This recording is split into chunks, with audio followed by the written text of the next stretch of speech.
अस्सलाम वालेकुम बच्चों। कैसे हैं आप सब?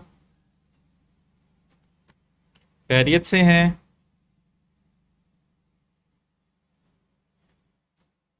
जी, क्या हाल है हवाल है आपके?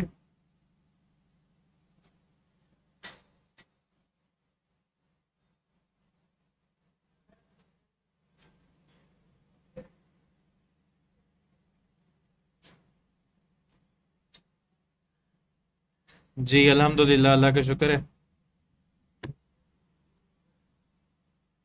आप सबको मुबारक हो कि पीएमसी डिसॉल्व हो गई है।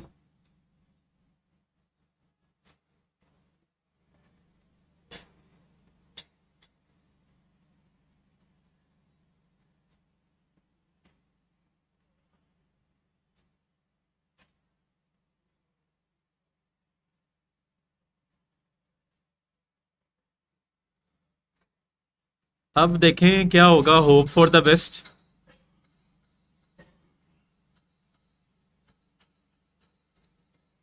अभी ये डिसाइड नहीं हुआ, अलबत्ता पीएमसी जो है डिसॉल्व हो गई है। बाकी मेरा ख्याल है कि सिलेबस वही रहेगा।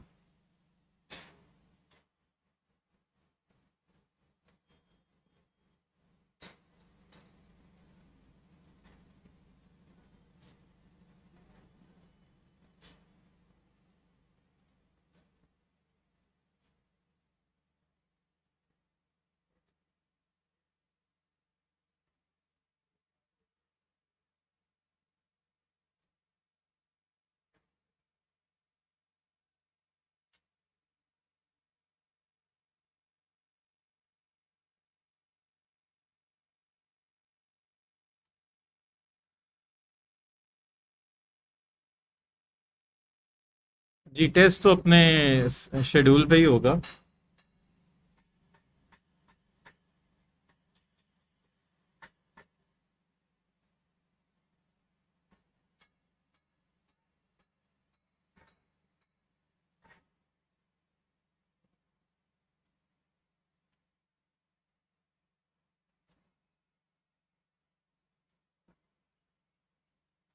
नहीं नहीं, होप फॉर द बेस्ट, इंशाल्लाह अल्लाह बेहतर करेगा।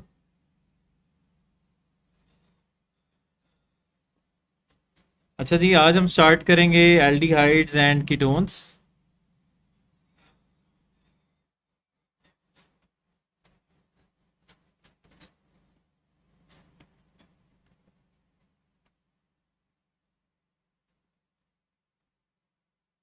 तो ये दोनों जो हैं हमारे पास, ये कार्बोनाइल कंपाउंड्स हैं। एल्डिहाइड्स और कीटोन्स को हम कहते हैं कार्बोनाइल कंपाउंड्स। इनमें कार्बोनाइल ग्रुप प्रेजेंट होता है, तो अल्काइल रेडिकल के साथ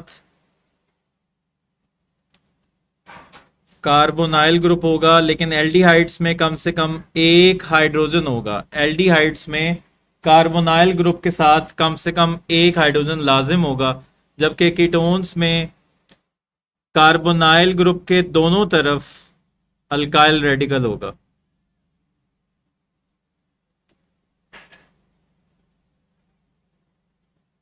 ठीक है। एल्डिहाइड्स और कीटोन्स ये दोनों कार्बोनाइल कंपाउंड्स हैं। एल्डिहाइड्स में कार्बोनाइल ग्रुप के एक तरफ लाजिम हाइड्रोजन होगा, और कीटोन्स में दोनों तरफ अल्काइल रेडिकल होंगे। दोनों अल्काइल रेडिकल सेम भी हो सकते हैं, दोनों अल्काइल रेडिकल डिफरेंट भी हो सकते हैं। अच्छा, दोनों का जो जनरल फार्मूला है वो सेम है। दोनों ही सेम जनरल फार्मूला जो है शो कर रहे हैं। दोनों का जनरल फार्मूला है CnH2nO। CnH2nO, दोनों का जनरल फार्मूला सेम है। ठीक है, ये बात आपने याद रखनी है। अभी हम देख लेते हैं इनका, जब हम स्ट्रक्चर ड्रॉ करेंगे तो फिर हम देखेंगे कि दोनों का जनरल फार्मूला सेम है, CnH2nO। अच्छा, एल्डिहाइड्स कहाँ प्रेजेंट होती हैं? एल्डिहाइड्स हमारे पास प्रेजेंट होती हैं शुगर्स में, जैसे कि ग्लूकोज जो है, मेजॉरिटी जो शुगर्स हैं हमारे पास उसमें एल्डिहाइड ग्रुप होता है। जैसे कि ग्लूकोज जो है वो एल्डो शुगर है। और कुछ इसेंशियल ऑयल्स में भी एल्डिहाइड्स प्रेजेंट होते हैं, जो कि फ्लेवर्स और फ्रेग्रेंसेस में इस्तेमाल होते हैं। These are present in essential oils used for fragrances. जबकि ये जो हमारे पास कीटोनिक ग्रुप है ये एक तो फ्रुक्टोज में प्रेजेंट होती है और इसके साथ साथ ये कैम्फर में प्रेजेंट है, फ्रुक्टोज एंड कैम्फर।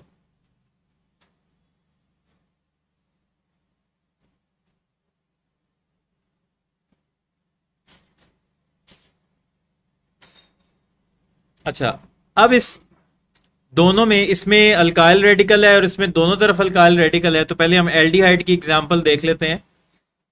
तो अगर हम एल्डिहाइड में, चूंकि ये वो फंक्शनल ग्रुप है जिसमें पहले से कार्बन मौजूद है, तो लिहाजा अगर आपने एक कार्बन वाला मेंबर बनाना है तो अब आप आर की जगह एच भी पुट कर सकते हो।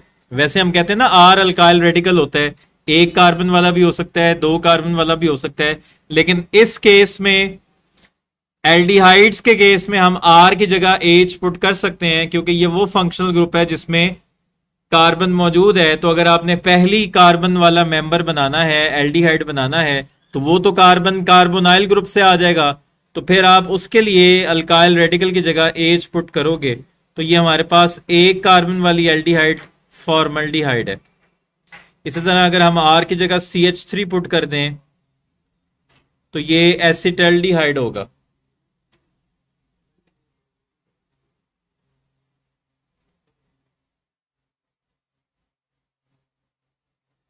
ठीक है, और कीटोन्स में हमारे पास दोनों तरफ अल्काइल रेडिकल है, तो ये दोनों अल्काइल रेडिकल सेम भी हो सकते हैं, डिफरेंट भी हो सकते हैं। तो अगर हम दोनों तरफ लगा दें मीथाइल, तो दैट इज मिथाइल कीटोन। ये मिथाइल कीटोन है, दैट इज एसीटोन। और इसको हम डायमिथाइल कीटोन भी कहते हैं, जिस तरह हम ईथर्स को नेम देते हैं। उसी तरह अगर हम एक तरफ लगा दें मिथाइल और एक तरफ लगा दें इथाइल, तो इस तरह इसका नेम बनता है, अल्फाबेट ऑर्डर में इसका नेम बनेगा इथाइल मीथाइल कीटोन। अब आयुपैक नेम कैसे देना है, आयुपैक नेम हम दोनों का डिस्कस करते हैं जी। एल्डिहाइड के लिए आयुपैक नेम क्या होगा, तो एल्केन फैमिली में से आपने ई रिमूव करके एल ऐड करना है।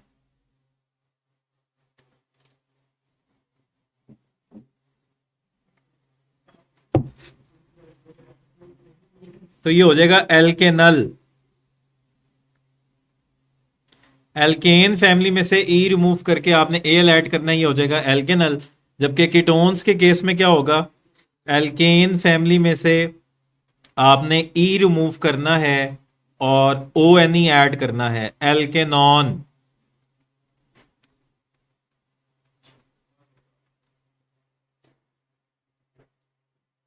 तो एक कार्बन वाली हमारे पास थी मीथेन, तो मीथेन से ये मेथानल है, फॉर्मल्डिहाइड हमारे पास है जी मेथानल। दो कार्बन वाली इथेन से ये है एथानल। और ये तीन कार्बन वाली कीटोन, ये प्रोपेन से हमारे पास होगी प्रोपेनॉन। और ये फोर्थ कार्बन वाली ब्यूटेन से ब्यूटानॉन। अच्छा, एल्डिहाइड तो हमेशा टर्मिनल पर होगा। एल्डिहाइडिक ग्रुप में जो फंक्शनल ग्रुप है वो हमेशा टर्मिनल पर होगा, तो उसमें तो पोजीशन हमने बिल्कुल भी शो नहीं करनी क्योंकि वो अंडरस्टूड है कि वो पोजीशन 1 है। लेकिन ये जो कीटोन्स में कार्बोनाइल ग्रुप है ये सेंटर में प्रेजेंट है। अब कम से कम 5 कार्बन चाहिए, फिर जाके हम पोजीशन जो है ना इस्तेमाल करेंगे कीटोन्स में। जैसे कि हमारे पास पेंटानॉन है, तो पेंटानॉन में या तो कार्बोनाइल ग्रुप सेकंड पोजीशन पर होगा, या इसमें एक और पॉसिबिलिटी है कि या कार्बोनाइल ग्रुप थर्ड पोजीशन पर होगा। तो इसके केस में फिफ्थ कार्बन से पोजीशन देना लाजिम हो जाएगी, कीटोन्स में फिफ्थ कार्बन से पोजीशन देना लाजमी हो जाएगी। तो this is 2 pentanone and this is 3 pentanone. Butanone में अंडरस्टूड है, ब्यूटानॉन में अंडरस्टूड है कि वो पोजीशन 2 पे ही है। प्रोपेनॉन में भी अंडरस्टूड ही है कि वो पोजीशन नंबर 2 पर है, तो उसमें पोजीशन देना जरूरी नहीं है।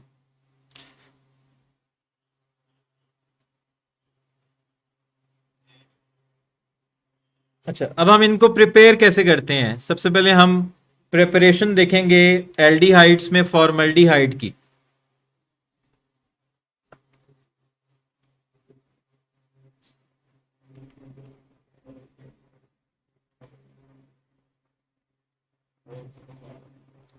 ठीक है, प्रिपरेशन ऑफ फॉर्मल्डिहाइड। फॉर्मल्डिहाइड को हम कैसे प्रिपेयर करते हैं? HCHO। तो एक इसका लेबोरेटरी मेथड है और एक इसका इंडस्ट्रियल मेथड है। दोनों मेथड सेम है, बस कैटलिस्ट जो है वो डिफरेंट है।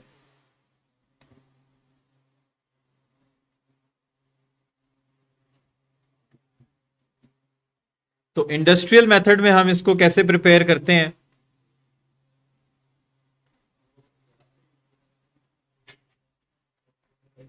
हम चूंकि हमें पता है कि जब हम किसी प्राइमरी अल्कोहल की ऑक्सीडेशन करते हैं तो वो एल्डिहाइड बनती है।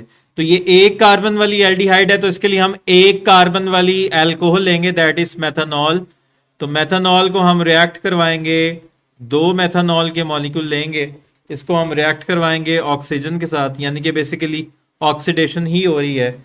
जो कैटलिस्ट है हमारे पास वो है आयरन ऑक्साइड और molybdenum oxide, iron oxide and molybdenum oxide, और टेम्परेचर होगा 500 डिग्री सेंटीग्रेड। तो ये हमारे पास एक मिक्सचर बन जाएगा फॉर्मल्डिहाइड का और साथ बनेगा वाटर। तो ये हमारे पास मिक्सचर बनेगा फॉर्मल्डिहाइड का, वाटर का, और कुछ मेथनॉल के वेपर्स अभी मौजूद हैं। कुछ मेथनॉल के वेपर्स जो हैं वो कन्वर्ट नहीं हुए, उनके वेपर्स अनरिएक्टेड फॉर्म में अभी भी मौजूद हैं। तो इस मिक्सचर को हम कहते हैं फॉर्मलीन। तो ये जो फॉर्मल्डिहाइड बन रही है ये फॉर्मलीन मिक्सचर की फॉर्म में बन रही है। तो इस फॉर्मलीन में कितने परसेंट फॉर्मल्डिहाइड है?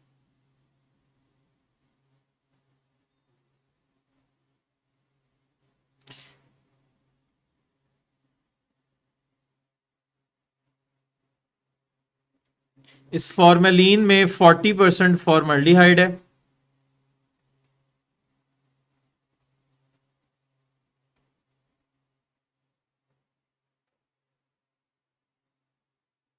और वाटर कितने परसेंट है? 52% वाटर है हमारे पास। और कुछ मेथनॉल के वेपर्स जो हैं वो अभी भी मौजूद हैं अनरिएक्टेड फॉर्म में, वो है 8% मेथनॉल। तो इस मिक्सचर को हम कहते हैं फॉर्मलीन। अच्छा, यही मेथड, यही रिएक्शन जो है लेबोरेटरी मेथड में होगा, लेकिन कैटलिस्ट डिफरेंट होगा।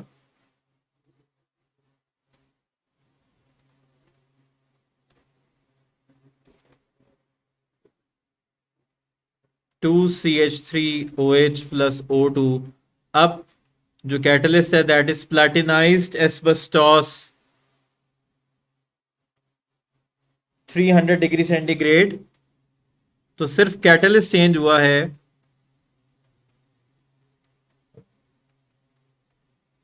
तो ये हमारा लेबोरेटरी मेथड है। अब इसको फॉर्मल्डिहाइड को प्रिपेयर करने का एक और मेथड है। हम इसको बना सकते हैं कैल्शियम फॉर्मेट से। कैल्शियम फॉर्मेट की हम कर दें डिस्टिलेशन, उसको हम हीट करें। जी हमारे पास है जी फॉर्मिक एसिड होता है HCOOH। तो हम H निकाल के कैल्शियम लगा रहे हैं, तो ये बन गया कैल्शियम फॉर्मेट। तो इस कैल्शियम फॉर्मेट को हम करेंगे हीट, यानी कि डिस्टिलेशन करेंगे। तो हमारे पास एक तो फॉर्मल्डिहाइड बन जाएगी, दो फॉर्मल्डिहाइड के मॉलिक्यूल बनेंगे और साथ कैल्शियम कार्बोनेट बनेगा। ठीक है, तो ये फॉर्मल्डिहाइड को प्रिपेयर करने का मेथड है। अब हम एसिटल्डिहाइड को कैसे प्रिपेयर करते हैं?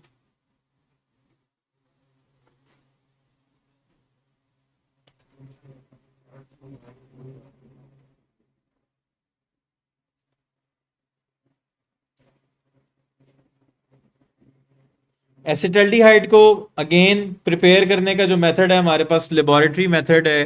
तो लेबोरेटरी मेथड में हम क्या करेंगे, चूंकि इसमें दो कार्बन है हमारे पास, तो इसके लिए हम दो कार्बन वाली अल्कोहल लेंगे, that is ethanol.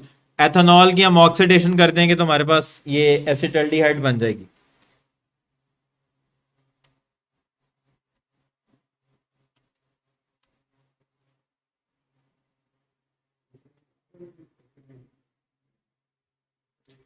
Formic acid होता है HCOOH। तो उसके हमने दो मॉलिक्यूल लिए, तो उसमें से दो हाइड्रोजन निकाल दिए, उसकी जगह एक कैल्शियम लगा दिया तो वो कैल्शियम फॉर्मेट बन गया। जी, तो हम ले रहे हैं एथेनॉल CH3CH2OH।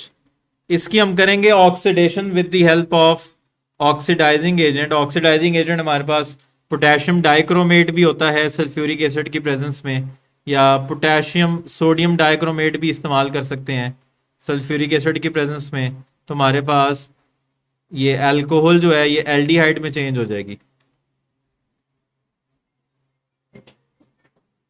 इसी तरह हम इसको प्रिपेयर कर सकते हैं by calcium acetate and calcium formate.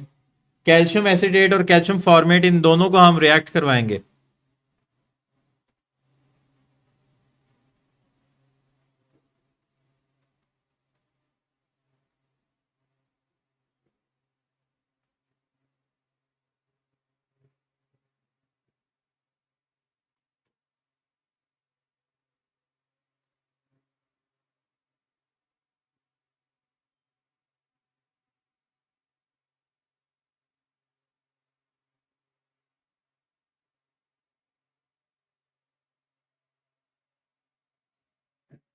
Calcium acetate और कैल्शियम फॉर्मेट इन दोनों को हम रिएक्ट करवाएंगे तो भी हमारे पास एसिटल्डिहाइड बनेगा। कैसे? यहां से हम लेंगे CH3CO और ये H ले लेंगे तो ये बन गया एक CH3CHO। इसी तरह यहां से लेंगे CH3CO और यहां से लेंगे H, ये दूसरा CH3CHO बन गया। तो दो एसिटल्डिहाइड के मॉलिक्यूल बन गए। पीछे क्या रह गया हमारे पास? कैल्शियम दो हैं और कार्बोनेट ये CO2 और ये 1CO3, ये CO2 और ये 1CO3, तो दो कैल्शियम कार्बोनेट बनेंगे साथ। कैल्शियम फॉर्मेट और कैल्शियम एसीटेट इन दोनों को मिलाने से हमारे पास एसिटल्डिहाइड बनता है। इंडस्ट्री में हम इसको कैसे बनाते हैं? इंडस्ट्री में हम इसको बनाते हैं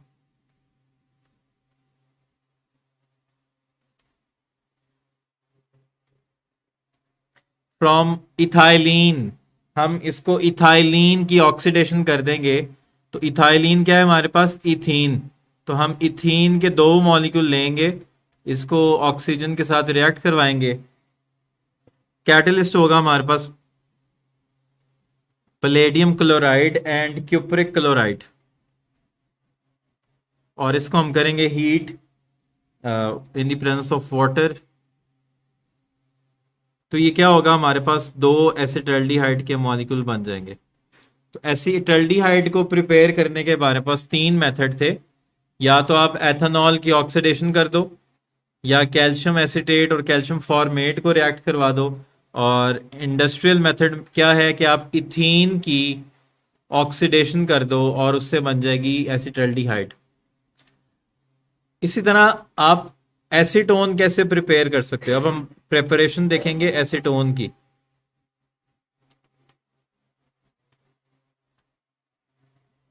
एसीटोन को हम बनाते हैं फ्रॉम कैल्शियम एसीटेट। इसकी हम करेंगे डिस्टिलेशन कैल्शियम एसीटेट की। अब इसमें से आप एसीटोन निकालो। कैसे? CH3CO और ये CH3, ये बन गया एसीटोन CH3COCH3। पीछे क्या रह गया हमारे पास? CaCO3, साथ बन गया कैल्शियम कार्बोनेट। तो ये एसीटोन को प्रिपेयर करने का मेथड है कि आप कैल्शियम एसीटेट को जो है ना हीट करो, यानी कि उसकी डिस्टिलेशन करो, तो उससे एक बन जाएगी एसीटोन और साथ कैल्शियम कार्बोनेट। अच्छा, और कोई मेथड जिससे आपने एल्डिहाइड बनाई हो या कीटोन बनाई हो? तो एलिफेटिक हाइड्रोकार्बन्स में आपने एल्डिहाइड और कीटोन्स बनाने का एक और मेथड पढ़ा था। एक तो था हमारे पास ओजोनोलाइसिस ऑफ एल्कीन्स। जब हम एल्कीन्स की ओजोनोलाइसिस करते हैं तब भी हमारे पास एल्डिहाइड बनती है, ozonolysis.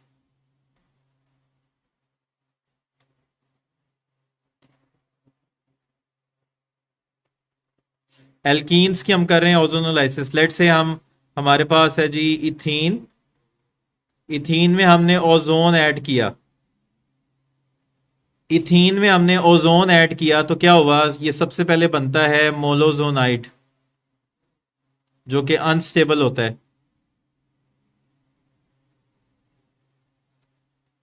Across the double bond ये 3 ऑक्सीजन एटम अटैच हो जाते हैं, इसको हम कहते हैं मोलोजोनाइड। फिर ये मोलोजोनाइड अपने आप को रीअरेंज करता है, और जब ये अपने आप को रीअरेंज करता है तो ये चेंज हो जाता है एक और स्ट्रक्चर में जिसको हम कहते हैं ओजोनाइड।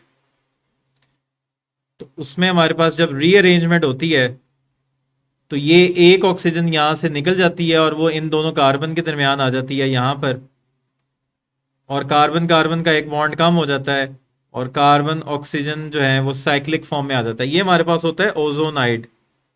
तो अगर हम इसमें ऐड कर दें zinc in the presence of water तो क्या होगा, यहां पर यहां से इस तरह बॉन्ड ब्रेक होता है, ये वो प्लेन है जहां से बॉन्ड ब्रेक होगा। तो ये हमारे पास HCHO ये एक एल्डिहाइड बन जाएगी और ये HCHO ये दूसरी एल्डिहाइड बन जाएगी। तो हमारे पास 2 फॉर्मल्डिहाइड के मॉलिक्यूल बन जाएंगे। पीछे ये एक ऑक्सीजन रह गई, ये एक ऑक्सीजन वाटर के साथ मिलके हाइड्रोजन पर ऑक्साइड बन जाएगा। फिर हाइड्रोजन पर ऑक्साइड में से एक ऑक्सीजन ले लेगा जिंक, क्योंकि हाइड्रोजन पर ऑक्साइड जो है ये पॉइजनस होता है, तो जिंक इसमें से एक ऑक्सीजन लेके इसको दोबारा वाटर बना देगा। तो एक तो ये मेथड है कि आप ओजोनोलाइसिस करवा दो तब भी एल्डिहाइड या कीटोन बन जाएगी, इससे कीटोन्स भी बन सकती है।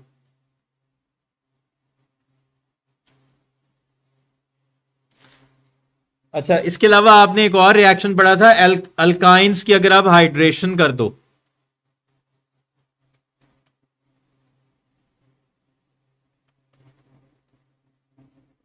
हाइड्रेशन ऑफ अल्काइंस, यानी कि ट्रिपल बॉन्ड में आप वाटर ऐड कर दो तो हमारे पास इथाइन है। इथाइन में जब हमने वाटर ऐड किया था तो किसकी प्रेजेंस में किया था, mercuric sulphate and sulphuric acid. तो एक के पास गया था H, एक के पास गया था OH, ये बना था विनाइल एल्कोहल। और फिर इस विनाइल एल्कोहल ने अपने आप को रीअरेंज किया, तो जब ये इसने अपने आप को रीअरेंज किया था तो ये बन गया था, ये बॉन्ड इधर शिफ्ट हो गया था, ये बॉन्ड इधर शिफ्ट हो गया, तो फिर ये एसिटल्डिहाइड बन गई। तो सिर्फ पहला मेंबर जो है अल्काइन का, पहला जो मेंबर है यानी कि 2 कार्बन वाला जो मेंबर है, सिर्फ वो एल्डिहाइड बना रहा है, बाकी सारे कीटोन्स बनाते हैं इसमें।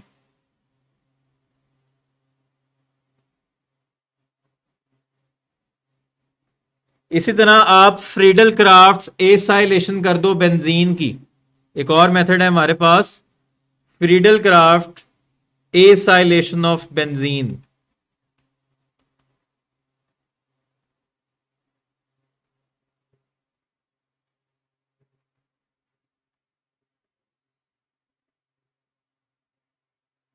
तो बेंजीन में हम क्या ऐड करें, एसाइल क्लोराइड।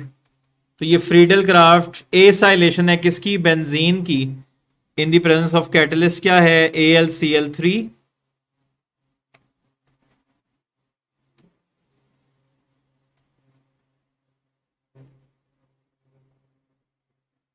तो ये एसाइल ग्रुप जो है बेंजीन रिंग के ऊपर लग जाएगा, तो ये हमारे पास एसाइल बेंजीन बन जाएगी।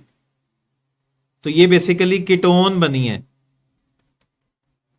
ये क्या बनी है, कीटोन। अगर यहां पर हम R की जगह CH3 लगा दें तो ये एसिटोफिनोन है, तो ये हमारे पास एक कीटोन है।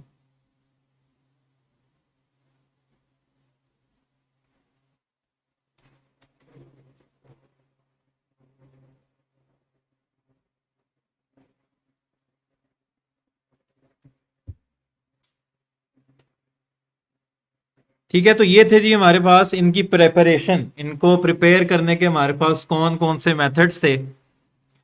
तो हमने इनको प्रिपेयर किया अल्कोहल से, प्राइमरी अल्कोहल की ऑक्सीडेशन से जो है ना वो हमारे पास एल्डिहाइड्स बन जाएंगी, सेकेंडरी अल्कोहल की ऑक्सीडेशन से कीटोन्स बन जाएंगी।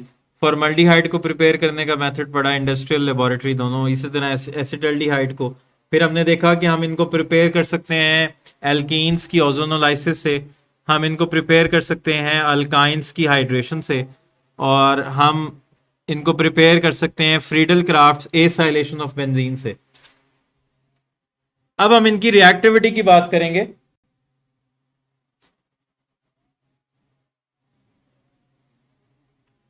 Reactivity of carbonyl compounds.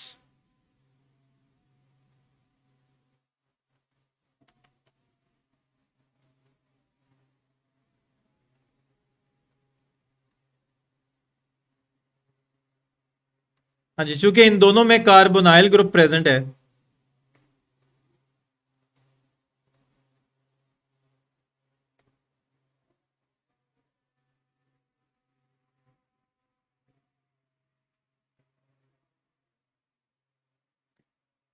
बच्चों 1 मिनट, यहां पर अजान हो रही है, जरा अजान के बाद स्टार्ट करते हैं।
जी, तो अब हम बात करेंगे कार्बोनाइल कंपाउंड्स की रिएक्टिविटी की।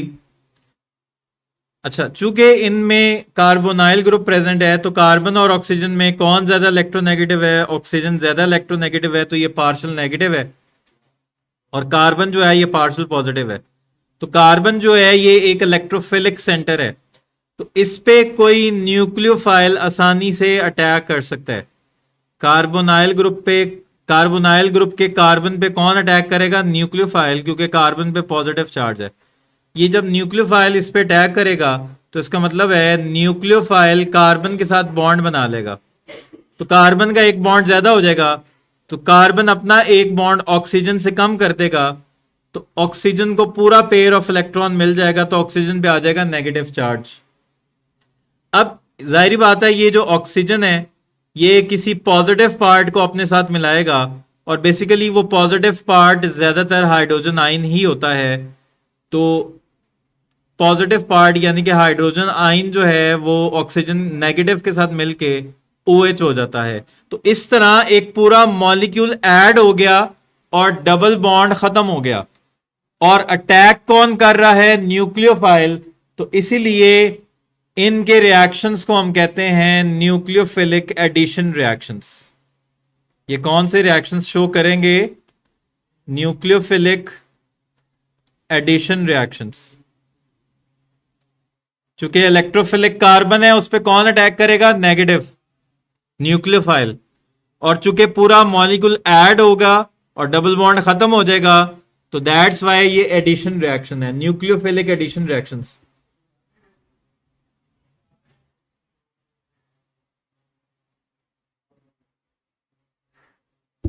अल्कोहल्स की सब क्लास नहीं है फिनोल, फिनोल तो एक अलग फैमिली है ना। मतलब अगर आप एराइल ग्रुप के साथ OH लगा रहे हो, अगर आप बेंजीन के साथ OH लगा रहे हो तो फिर वो फिनोल है। अगर आप अल्काइल रेडिकल के साथ OH लगा रहे हो तो फिर वो अल्कोहल है। जी, तो इनके रिएक्शंस को हम क्या कह रहे हैं? Nucleophilic addition reactions. अब ये जो न्यूक्लियोफिलिक एडिशन रिएक्शंस हैं ये दो तरह के होते हैं। एक होते हैं हमारे पास base catalysed nucleophilic addition reactions,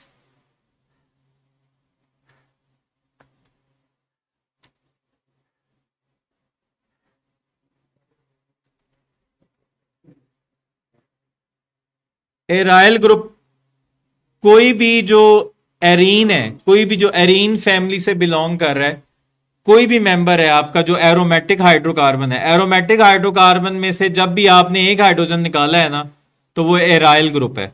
तो सबसे सिंपलेस्ट जो एराइल ग्रुप है ना वो फिनाइल ग्रुप है।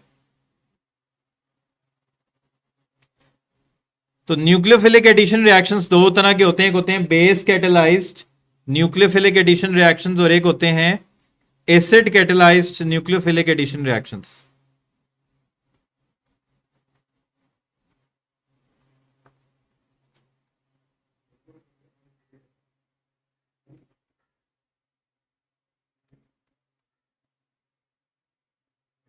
अब बेस कैटेलाइज्ड में क्या होता है और acid catalysed nucleophilic addition reaction में क्या होता है? अच्छा, बेस कैटेलाइज का मतलब है, बेस का मतलब है हाइड्रोक्साइड आयन। तो इसका मतलब है यहां पर एक बेस कैटलिस्ट के तौर पे हम इस्तेमाल करेंगे। OH नेगेटिव एक बेस है, ये क्या करेगी? लेट से हमने जो रिएजेंट कार्बोनाइल कंपाउंड के साथ रिएक्ट करवाना है वो हमारे पास वो रिएजेंट है HNU। सपोज हमने HNU को रिएक्ट करवाना है एल्डिहाइड या कीटोन के साथ, तो अभी NU जो है ये पार्शियल नेगेटिव है और हाइड्रोजन पार्शियल पॉजिटिव है। तो ये हमारे पास बेस है। अच्छा, ये बेस क्या करेगी? ये OH नेगेटिव यहां से हाइड्रोजन आयन को ले लेगा, तो यहां पर हेट्रोलिटिक फिशन हो जाएगी, तो ये पूरा पेयर ऑफ इलेक्ट्रॉन इसको मिल जाएगा। तो इस तरह ये वाटर बन जाएगा और इस तरह न्यूक्लियोफाइल जो है उस पे एक कंप्लीट नेगेटिव चार्ज आ जाएगा। तो यहां पर बेस ने क्या किया? हमारा जो न्यूक्लियोफाइल है उसके न्यूक्लियोफिलिक कैरेक्टर को बढ़ा दिया। तो बेस क्या करती है? Base increases the nucleophilic character of nucleophile. तो अब कोई जब न्यूक्लियोफाइल का न्यूक्लियोफिलिक कैरेक्टर बढ़ जाएगा तो वो आसानी से एक इलेक्ट्रोफिलिक कार्बन पे अटैक कर सकता है। तो बेस क्या करती है? Base increases the nucleophilic character of nucleophile.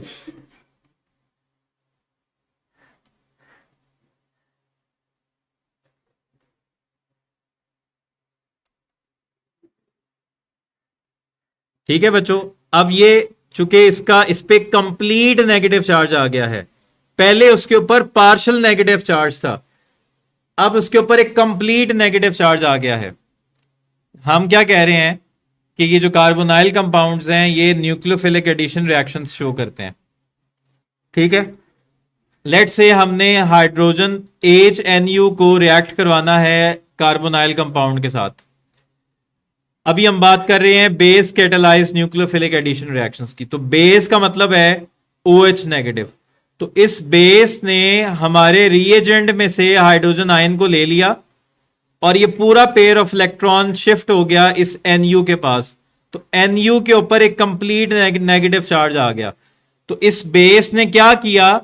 हमारा ये जो रिएजेंट था इसके न्यूक्लियोफिलिक कैरेक्टर को बढ़ा दिया।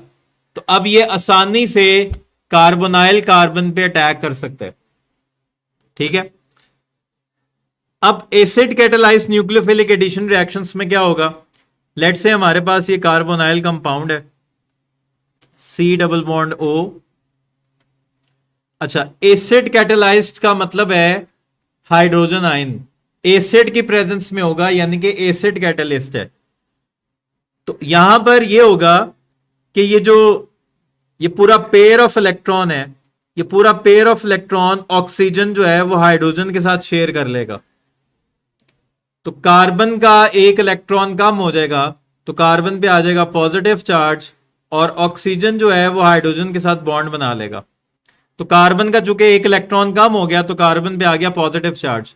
अब यहां क्या हुआ, कार्बन पे पहले था पार्शियल पॉजिटिव और ऑक्सीजन पे था पार्शियल नेगेटिव, लेकिन जब ऑक्सीजन ने ये पूरा pair of electron hydrogen ion के साथ डेवलप कर लिया, तो अब कार्बन के ऊपर एक कंप्लीट पॉजिटिव चार्ज आ गया। तो इसमें कार्बन का इलेक्ट्रोफिलिक कैरेक्टर बढ़ गया, कार्बन के ऊपर पॉजिटिव चार्ज ज्यादा हो गया। तो अब कोई वीक न्यूक्लियोफाइल भी होगा वो भी इस पे आसानी से अटैक कर सकता है। तो एसिड क्या करता है, acid increases the electrophilic character of carbonyl carbon.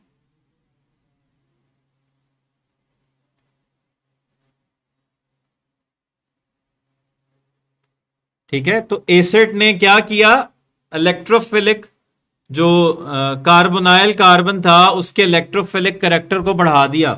पहले उस पे पार्शियल पॉजिटिव चार्ज था, अब उसके ऊपर कंप्लीट पॉजिटिव चार्ज आ गया है।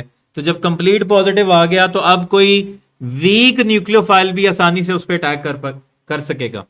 तो ये हमारे पास मेजर डिफरेंस था बेस कैटेलाइज और एसिड कैटेलाइज रिएक्शंस में। अभी हम इनकी एग्जांपल्स पढ़ेंगे। तो ये 10 मिनट्स की ब्रेक है, नमाज ब्रेक।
जी बच्चों, welcome back.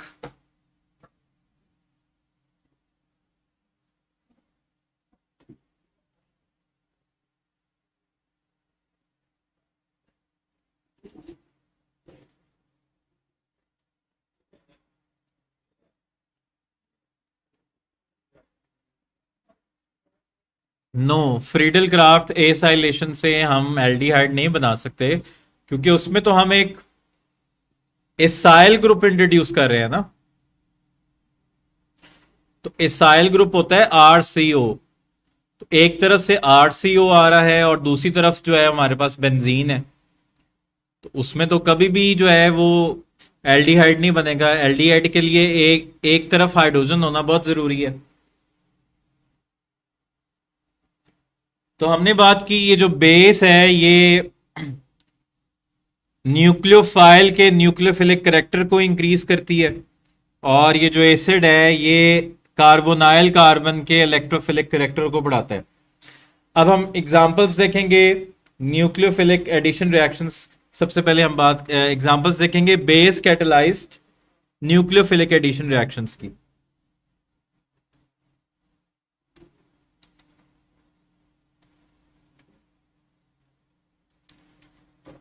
Base catalysed nucleophilic addition reactions.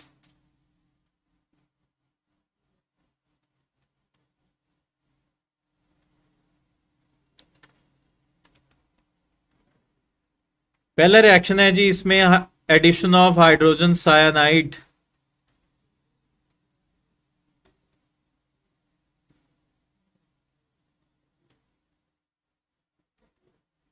HCN। Hydrogen cyanide को हमने ऐड करना है। तो आप कोई भी एल्डिहाइड ले लो। तो हम ले रहे हैं फॉर्मल्डिहाइड HCHO।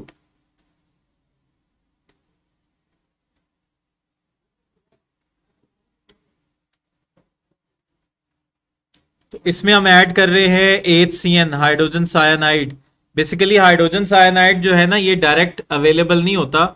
हम क्या करते हैं, बेसिकली हम जो है ना सोडियम साइनाइड और HCl को जो है ना आपस में रिएक्ट करवाते हैं।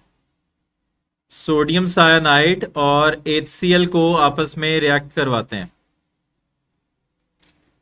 हमारे पास मिक्सचर होता है किसका, सोडियम साइनाइड का और HCl का। तो इन दोनों के रिएक्शन से हमारे पास HCN बनता है। अब क्या होगा, इसका नेगेटिव पार्ट कौन है, CN नेगेटिव। तो CN नेगेटिव कार्बन के साथ बॉन्ड बना लेगा, और ये जो H है ये ऑक्सीजन के साथ बॉन्ड बना लेगा। तो इस तरह ये एडिशन हो जाएगी। तो ऑक्सीजन के साथ लग गया H और कार्बन के साथ लग गया CN। तो ये जो कंपाउंड बनेगा ये होगा सायनोहाइड्रिन। चूंकि ये फॉर्मल्डिहाइड से बना है तो ये है फॉर्मल्डिहाइड सायनोहाइड्रिन। अगर हम एसिटल्डिहाइड ले लें तो ये एसिटल्डिहाइड सायनोहाइड्रिन हो जाएगा। जैसे कि हम ले लेते हैं एसिटल्डिहाइड।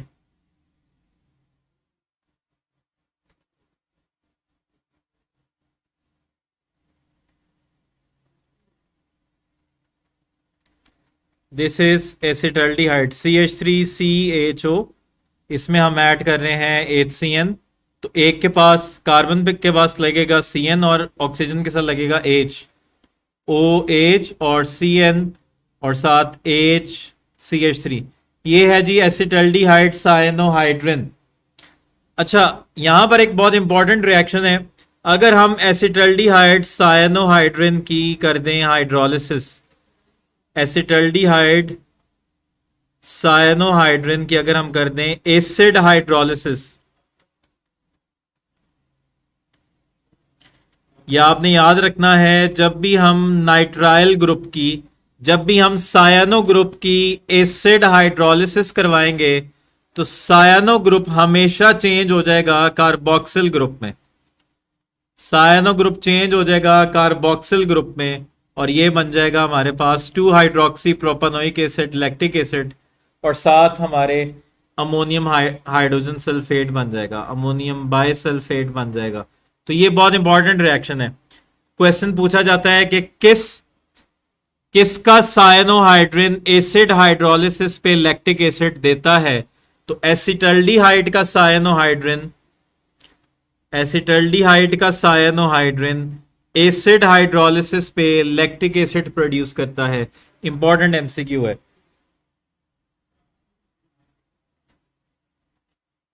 उसके बाद base catalysed nucleophilic addition reaction में जो नेक्स्ट एग्जांपल है वो है एडिशन ऑफ सोडियम बाइसल्फाइड।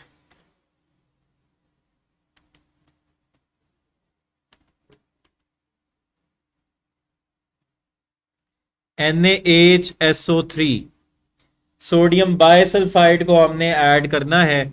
तो आप कोई भी कंपाउंड ले सकते हो। लेट से हम एसीटोन ले लेते हैं। तो एसीटोन में हम ऐड करेंगे NaHSO3 सोडियम बाइसल्फाइड। तो इसमें SO3Na जो है ये नेगेटिव पार्ट है, ये अटैक करेगा कार्बन पे। तो कार्बन के साथ बॉन्ड बनाएगा SO3Na और कार्बन के साथ ये दो मिथाइल ग्रुप हैं और ऑक्सीजन के साथ लग जाएगा हाइड्रोजन। तो ये बाइसल्फाइड एडिशन प्रोडक्ट बनेगा। ये क्या बनेगा? Bisulphite addition product.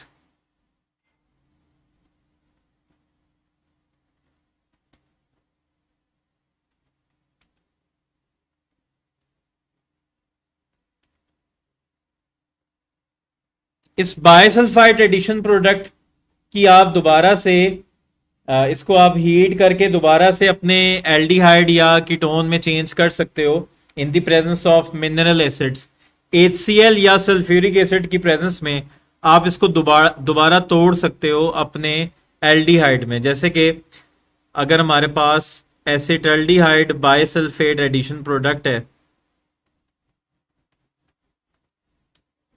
तो इसमें अगर हम ऐड कर दें HCl तो ये दोबारा से अपनी एल्डिहाइड में चेंज हो जाएगा, CH3CHO और साथ बनेगा NaCl, साथ बनेगा वाटर और साथ बनेगा SO3। ठीक है, तो मिनरल एसिड की प्रेजेंस में ये बाइसल्फाइड एडिशन प्रोडक्ट दोबारा से अपने रिस्पेक्टिव कंपाउंड में चेंज हो जाएगा जहां से वो बना था। इसके बाद अगला बड़ा इंपॉर्टेंट रिएक्शन है aldol condensation reaction. Base catalysed nucleophilic addition reactions में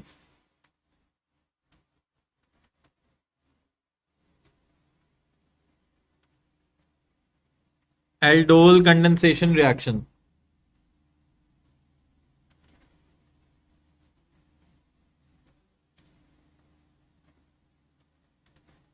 सिर्फ वही एल्डिहाइड्स जिनके पास अल्फा हाइड्रोजन होगा, that possess alpha hydrogen, those aldehydes and ketones that possess alpha hydrogen, वो ये रिएक्शन शो करेंगे।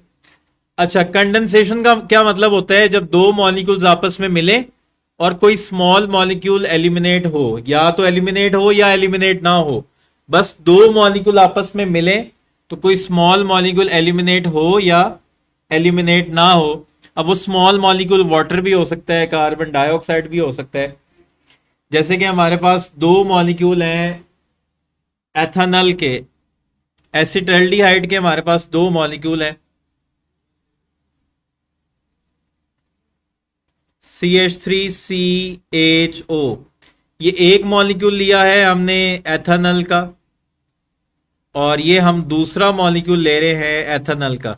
CH3 को हम ओपन करके लिख रहे हैं HCH2CHO। अब ये कार्बन अल्फा कार्बन है जिसके साथ ये फंक्शनल ग्रुप अटैच है। ये हमारे पास फंक्शनल ग्रुप है और फंक्शनल ग्रुप इस कार्बन के साथ अटैच है, तो ये अल्फा कार्बन है। तो इस अल्फा कार्बन के साथ ये जो हाइड्रोजन है ये अल्फा हाइड्रोजन है। तो चूंकि इसमें अल्फा हाइड्रोजन इन्वॉल्व है इसलिए अल्फा हाइड्रोजन का होना बहुत जरूरी है।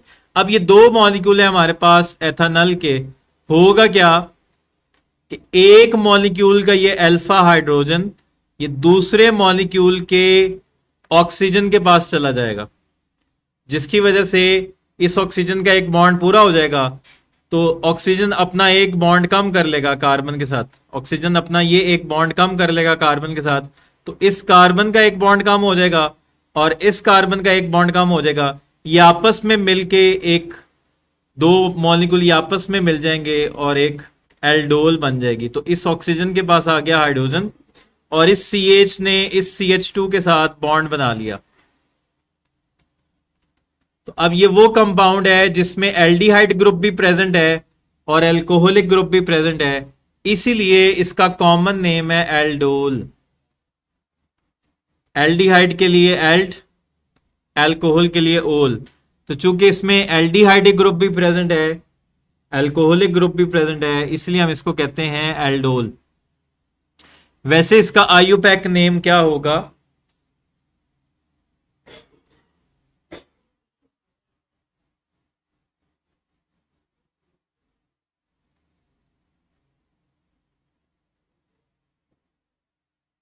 तो ये एल्डिहाइड ग्रुप है, तो हमारे पास एल्डिहाइड ग्रुप जो है उसकी प्रेफरेंस ज्यादा है।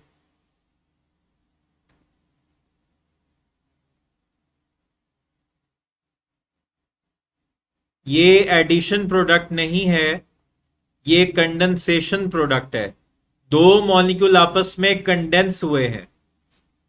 अच्छा, एल्डिहाइड की प्रेफरेंस है तो ये फैमिली एल्डिहाइड कंसिडर की जाएगी 1 2 3 4। तो 3 पे लगा हुआ है हाइड्रोक्साइड, तो दिस इज 3 हाइड्रोक्सी ब्यूटानल।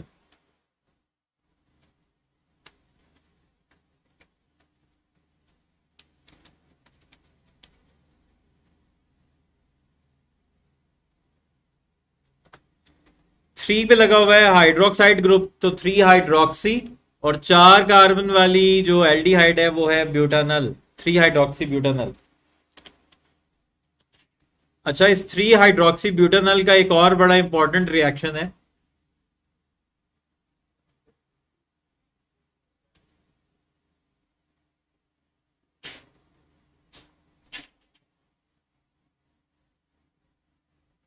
ये जो हमारे पास 3 हाइड्रोक्सी ब्यूटानल है, अगर हम इसमें डाइल्यूट HCl ऐड करते हैं तो इससे एक बड़ा इंपॉर्टेंट कंपाउंड बनता है 3 हाइड्रोक्सी ब्यूटानल।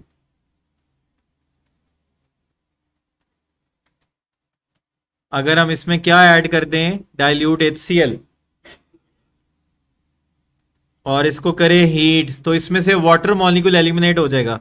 इस कार्बन से निकलेगा OH और इसके साथ वाली कार्बन से यानी कि इस वाली कार्बन से निकलेगा H, ये बन जाएगा वाटर, और इन दोनों कार्बन के दरमियान एक डबल बॉन्ड क्रिएट हो जाएगा, तो ये हो जाएगा CH3CH डबल बॉन्ड CHCHO।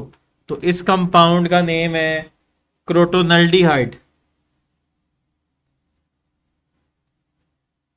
तो क्रोटोनल्डिहाइड किस हाइड्रोक्सी ब्यूटानल से बनती है? 3 हाइड्रोक्सी ब्यूटानल से क्रोटोनल्डिहाइड बनती है इन the presence of dilute HCl।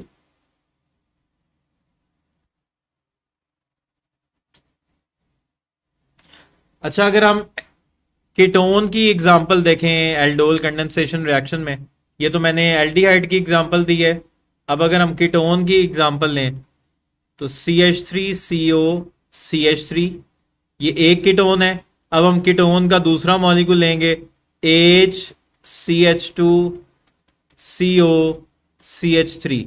अब होगा क्या, ये जो हाइड्रोजन है ये इस ऑक्सीजन के पास चला जाएगा और ये कार्बन आपस में बॉन्ड बना लेंगे,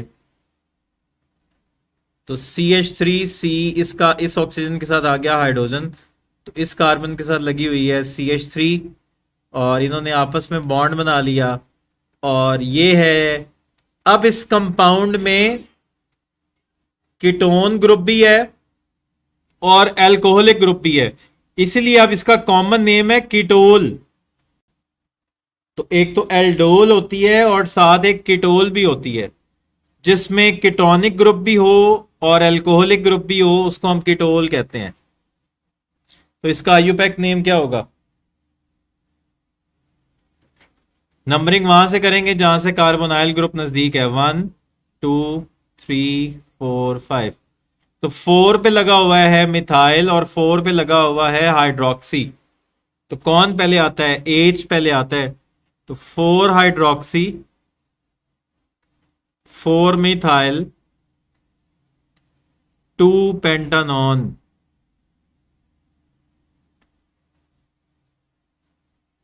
2 पेंटानॉन, यहां पर कार्बोनाइल ग्रुप की पोजीशन देना जरूरी है, क्योंकि पेंटानॉन में आपने बताना होता है कि वो किस पोजीशन पर है। तो ये भी हमारे पास base catalyse nucleophilic addition reaction था। नेक्स्ट हमारे पास base catalyse nucleophilic addition reaction है कैनिजेरोस रिएक्शन।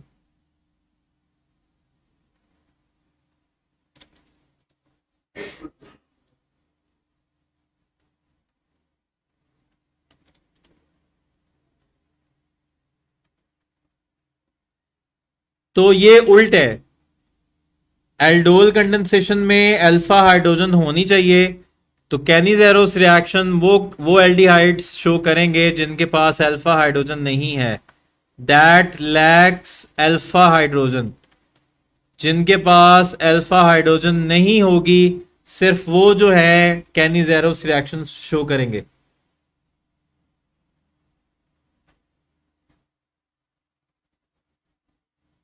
नहीं, क्रोटोनल्डिहाइड तो एक खास कंपाउंड है। वो हमने कहां से बनाया था?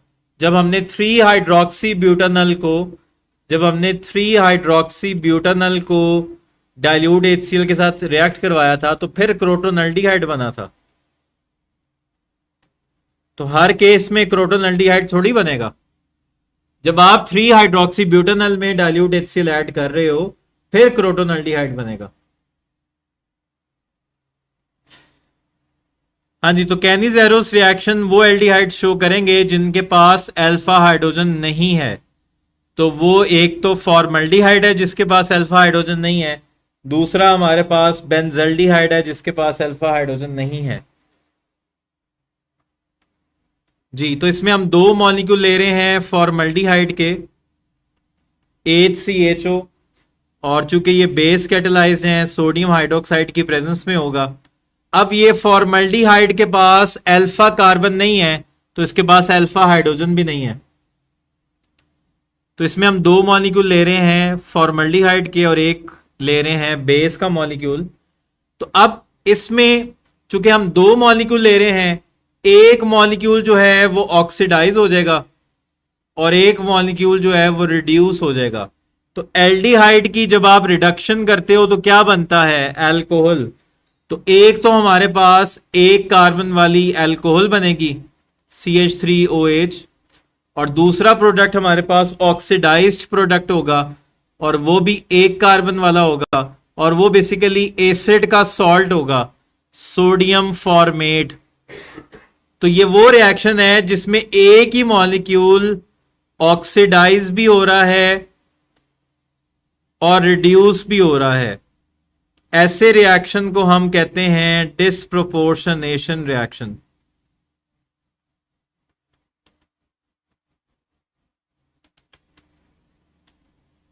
वो रिएक्शंस जिसमें एक ही मॉलिक्यूल ऑक्सीडाइज भी हो और रिड्यूस भी हो, उसको हम कहते हैं डिस्प्रोपोर्शनेशन रिएक्शन या self oxidation reduction reaction.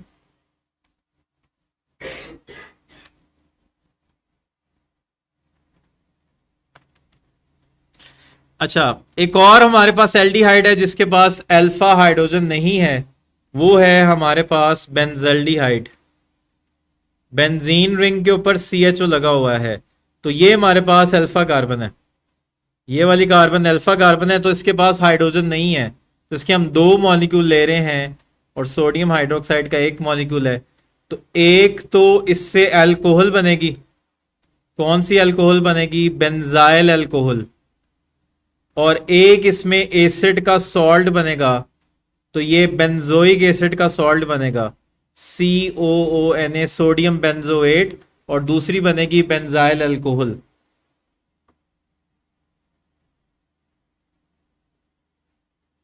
Next है हमारे पास हेलोफॉर्म रिएक्शंस। हेलोफॉर्म रिएक्शंस जो हैं ये भी base catalysed nucleophilic addition reactions हैं। तो ये हमने कल भी इसका जिक्र किया था, जिसको हम कहते हैं आयोडोफॉर्म टेस्ट। तो इसमें हम आयोडीन और सोडियम हाइड्रोक्साइड ऐड करते हैं और साथ बनता है आयोडोफॉर्म, जिसके येलो प्रेसिपिटेट्स होते हैं। तो कल मैंने चार चार क्लासेस बताई थी आपको जो आयोडोफॉर्म टेस्ट को शो करते हैं, जो आयोडोफॉर्म टेस्ट पॉजिटिव शो करते हैं। तो उसके लिए फिर आप लोगों से एक क्वेश्चन है।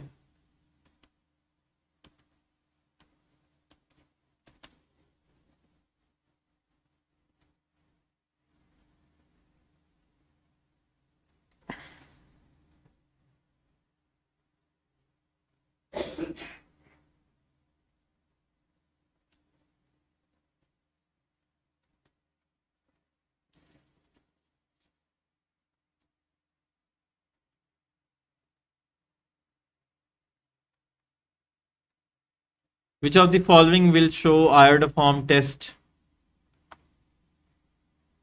कल मैंने आपको वो लिस्ट बताई थी कि कौन आयोडोफॉर्म टेस्ट जो हैं वो शो करते हैं।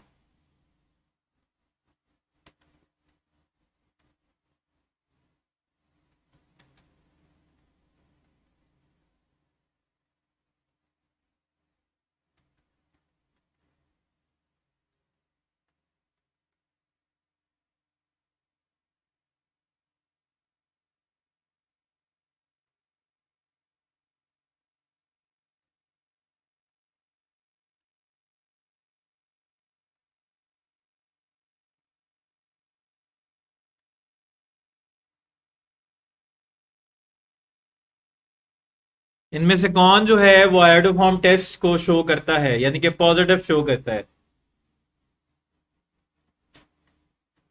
3 पेंटानॉन, एथेनॉल, 2 मिथाइल 2 प्रोपेनॉल और and all of these.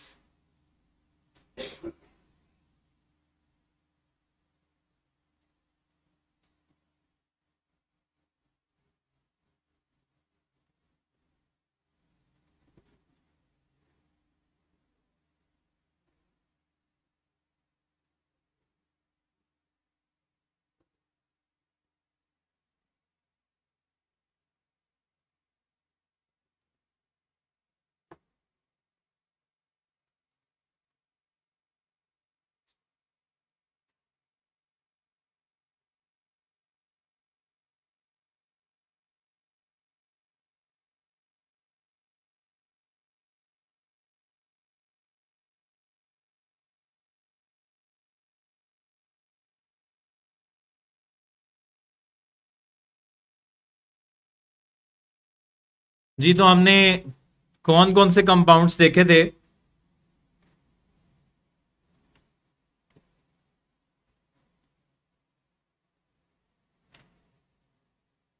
Primary alcohol में सिर्फ एथेनॉल, सेकेंडरी अल्कोहल सारी,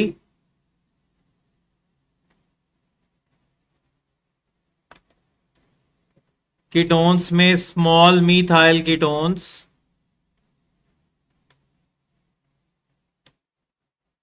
और एल्डिहाइड्स में सिर्फ एसिटल्डिहाइड। बस आपने ये चार याद रखने हैं। इनके अलावा अगर कोई और है तो वो शो नहीं करेगा। इनके अलावा अगर कोई और है तो वो शो नहीं करेगा।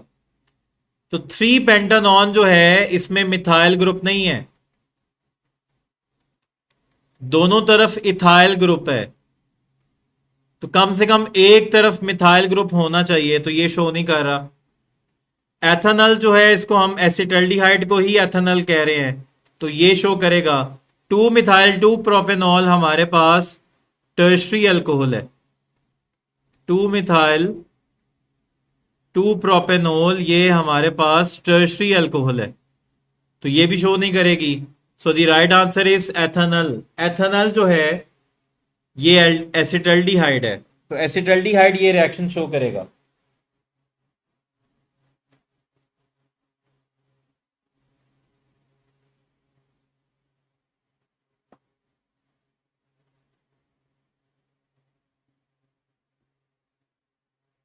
हाँ जी, नेक्स्ट क्वेश्चन है। Which of the following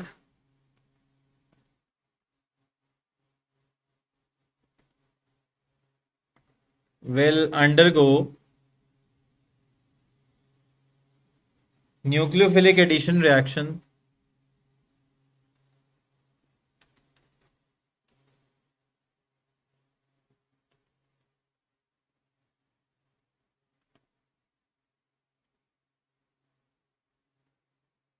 more easily?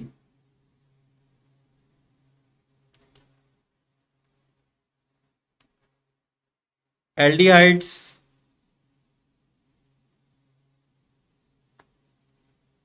दूसरा एल्डिहाइड एंड कीटोन इक्वली,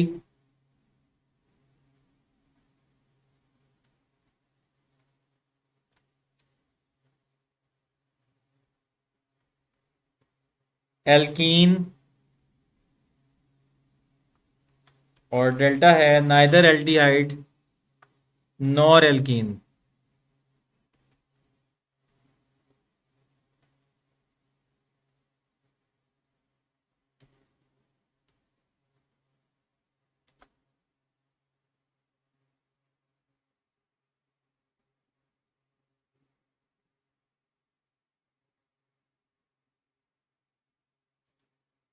जी 3 पेंटानॉल जो है वो सेकेंडरी अल्कोहल है, तो वो आयोडोफॉर्म टेस्ट पॉजिटिव शो करेगा।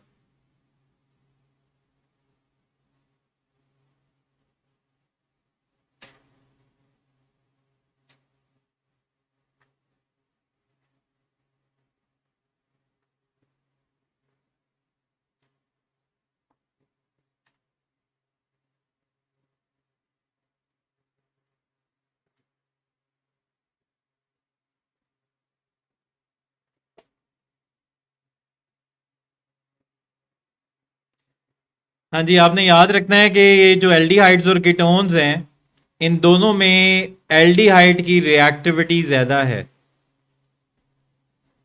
रिएक्टिविटी ऑर्डर जो है हमारे पास, एल्डिहाइड्स की रिएक्टिविटी ज्यादा होती है कीटोन से। क्यों?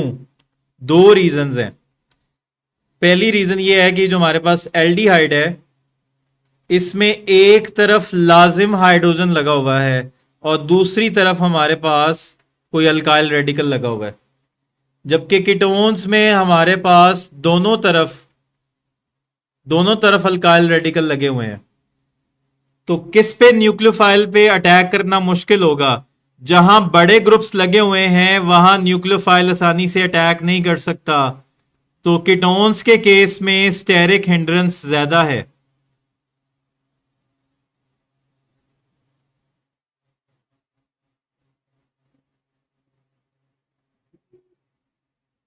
जितना बड़ा ग्रुप लगा होगा, और बड़े ग्रुप्स किस में लगे होंगे? कीटोन्स में, तो उनमें स्टेरिक हिंड्रेंस होगी, यानी कि न्यूक्लियोफाइल आसानी से अटैक नहीं कर सकेगा। लेकिन एल्डिहाइड में एक हाइड्रोजन लाजिम लगा होगा, तो यहां पर जो है सारे बल्की ग्रुप्स नहीं होंगे, तो इसमें न्यूक्लियोफाइल आसानी से अटैक कर सकेगा। दैट्स वाई एल्डिहाइड की रिएक्टिविटी ज्यादा है। अब चूंकि, और दूसरी रीजन क्या है, चूंकि कार्बन के ऊपर पार्शियल पॉजिटिव चार्ज है, तो जितना ज्यादा पॉजिटिव होगा उतना आसानी से न्यूक्लियोफाइल इस पे अटैक करेगा। जितना ज्यादा पॉजिटिव होगा उतना न्यूक्लियोफाइल आसानी से अटैक करेगा। लेकिन हमें यह भी पता है कि जो मिथाइल ग्रुप होते हैं इनका पॉजिटिव इंडक्टिव इफेक्ट होता है। Methyl group pair of electron donate करता है। मिथाइल ग्रुप क्या करता है? पेयर ऑफ इलेक्ट्रॉन डोनेट करता है। तो यानी कि कार्बन के ऊपर जो पॉजिटिव है वो थोड़ा सा न्यूट्रल हो जाएगा इलेक्ट्रॉन पेयर्स की वजह से। तो एल्डिहाइड के केस में हमारे पास एक ग्रुप लगा होगा अल्काइल रेडिकल, लेकिन कीटोन्स के केस में हमारे पास दो अल्काइल रेडिकल लगे हुए हैं।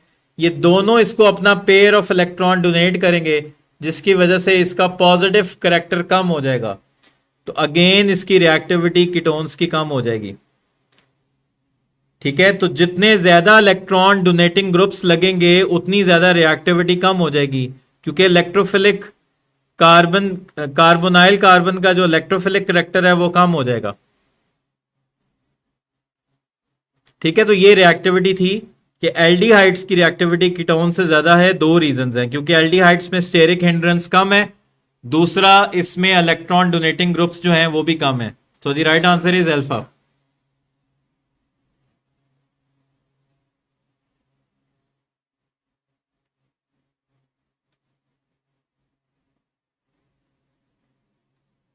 कीटोन्स और एल्कीन्स का कोई कंपैरिजन नहीं बनता।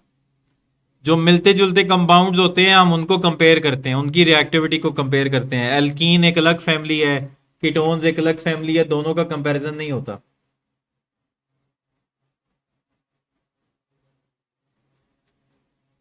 ऑब्वियसली आपके पास जो एल्डिहाइड्स हैं वो उनमें बल्कि ग्रुप्स नहीं लगे हुए, तो उनमें रिपल्शंस कम होंगी। तो जिनमें रिपल्शंस कम होंगी वो जरा स्टेबल रहेंगे। नहीं, एल्कीन्स तो इलेक्ट्रोफिलिक एडिशन रिएक्शंस शो करते हैं। एल्कीन्स में कार्बन कार्बन डबल बॉन्ड होता है, तो ये इलेक्ट्रोफाइल इस पे अटैक करेगा। तो एल्कीन्स के जो रिएक्शंस होते हैं वो इलेक्ट्रोफिलिक एडिशन रिएक्शंस होते हैं।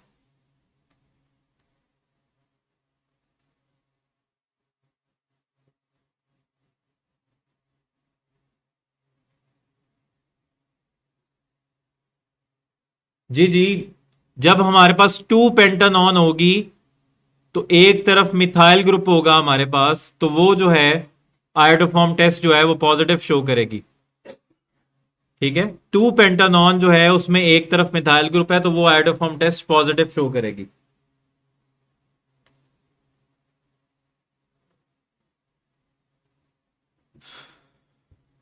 जी बच्चों, ये थे जी base catalysed nucleophilic addition reactions. तो आज के लिए इतना ही। कल हम इसके जो acid catalysed nucleophilic addition reactions हैं उनको पढ़ेंगे और फिर अगला यूनिट स्टार्ट करेंगे।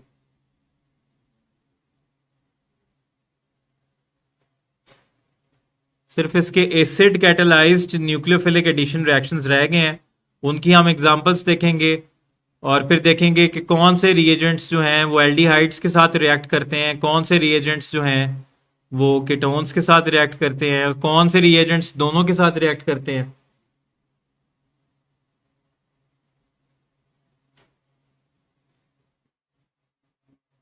और इनकी हम ऑक्सीडेशन भी पढ़ेंगे और इनकी रिडक्शन भी करेंगे। इनके रिडक्शन के लिए बड़ा इंपॉर्टेंट रिएक्शन है और इनकी ऑक्सीडेशन में भी एक बहुत इंपॉर्टेंट पॉइंट है।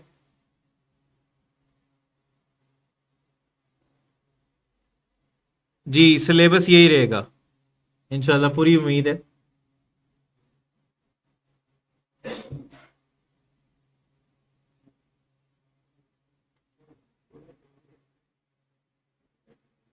नहीं, इसमें मैकेनिज्म नहीं करने, बस आपको ये पता होना चाहिए बेस क्या करती है और एसिड क्या करता है।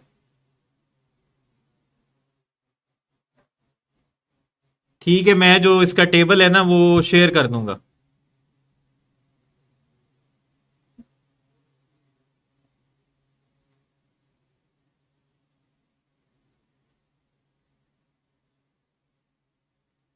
नहीं, इसके मैकेनिज्म नहीं करने।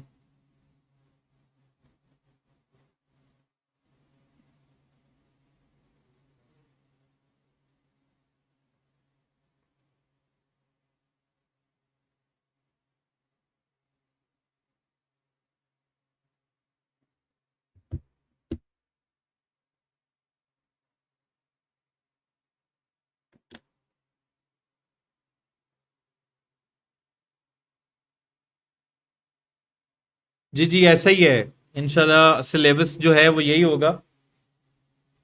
तो इंशाल्लाह अब नेक्स्ट क्लास में जो है हम एसिड कैटेलाइज्ड और ऑक्सीडेशन और रिडक्शन की बात करेंगे। ओके जी, अल्लाह हाफिज, अपना ख्याल रखिएगा।